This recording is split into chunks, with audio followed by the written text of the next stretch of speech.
Yung radio operator nako,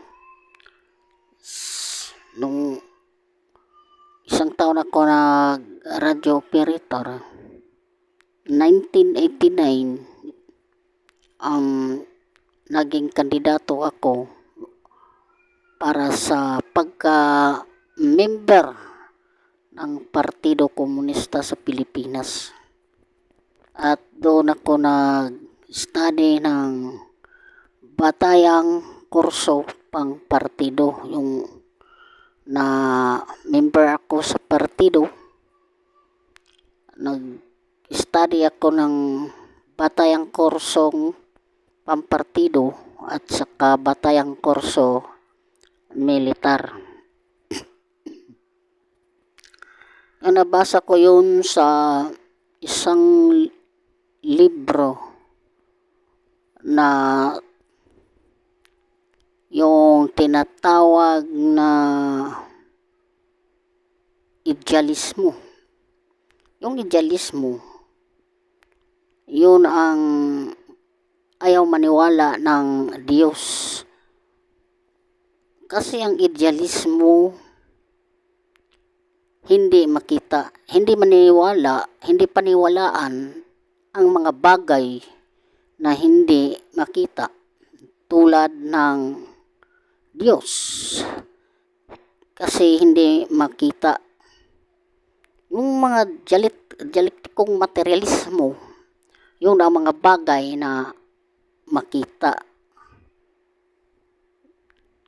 Yung mga tinatawag na mga ungo or mga engkanto, hindi kami maniwala noon. Kasi ako dati, madali kong matakot yung duwag ako sa mga sabi-sabi na mga ungo, mga engkanto. Nung nandoon ako sa Kilusan, inalis na yung mga ganyang mga kaisipan kasi walang katotohanan, sabi nila. Kasi yun ang tinatawag na dialektikong materialismo. At doon ko na study ang malalim na ang ibig sabihin sa komunismo. Yung naging kasapi na ko sa Partido Komunista. Kasi yung bago pa lang ako, kasi sa patakaran nila, sa batas nila, kailangan na magaling na or may performance sa propaganda. Yung pag ganon, madali lang yung ma-recruit para sa member ng Partido Komunista. Kasi sabi daw nila, ang komunista, yung common, yung mga bagay na ang common, halimbawa yung mga hayop, kailangan yung pag ang komunista ng gobyerno, kailangan centralisa ang mga bagay or mga hayop doon sa gobyerno. Yung ista, common, then ista. Ang ibig sabihin sa ista, yung kaisipan daw ang maging common.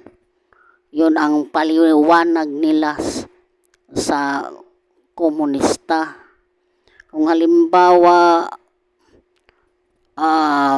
manalo sila, yung komunista, ang mga bagay kailangan na i-centralize doon sa gobyerno.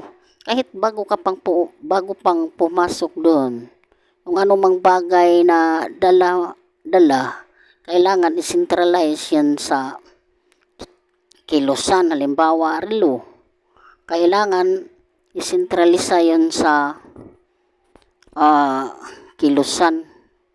Kung pumasok doon, yung mo lang gamit yung damit na mga apat na paris, yun lang. Yung sumubra na sa ang bagay mo, sumubra na sa kinakailangan sa na mga bagay or mga damit, kailangan at yun na i-centralize sa kilusan. Kasi wala kang daming mga bagay na dadalhin. Kailangan common yung mga bagay na gagamitin. Yun ang komunista. Kung baga maging gobyerno ang komunista, lahat ng mga ari-arian o mga bagay kailangan sa gobyerno isentralisa. Yun ang patakaran sa isang komunista. Kung halimbawa sila ang manalo, yung gobyerno, ang mga bagay natin, doon na sa gobyerno. Yun yung natuklasan ko sa mga libro na nabasa ko noong sa member na ko sa partido. At naging leader ako sa mga unit sa partido. Kasi yung mga, mayroon yung mga matagal na doon. Kasi yung mga performance nila, hindi pa pwede. Matagal na sila doon pero hindi pa rin na naging member ng partido. Yun na pag pumunta kami sa mga barangay, yun ang mga propaganda namin pero ano lang yun, yung mga basic lang na yung komunista partido lang, yung lang ang sinasabi na nag-umbrella sa New People's Army at sa pambansang nagkaisang frente, yung National Democratic Front. Yun ang ibig sabihin. Yung mga libro na, marami pang mga libro yung nag-study kami ng mga libro tungkol din sa protocol to. Yung protocol na ginawa sa Geneva Convention sa Switzerland. Yung Protocol 1, yung World War, yung giyera pangdaigdig. Yung protocol to, yun ang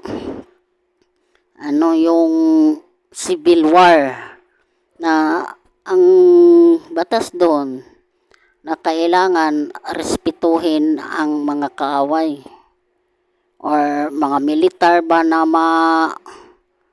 mahuli, kailangan na respetuhin. Yung protocol to, halimbawa sa kailangan na walang sibilyan na madamay. Halimbawa sa mga ambush, kung mayroong masugatan, dapat hindi pa babarilin o patayin. Yung nakasulat sa batas ng protocol na sa Geneva Convention, Switzerland, yun ang tinatawag na International Humanitarian Law.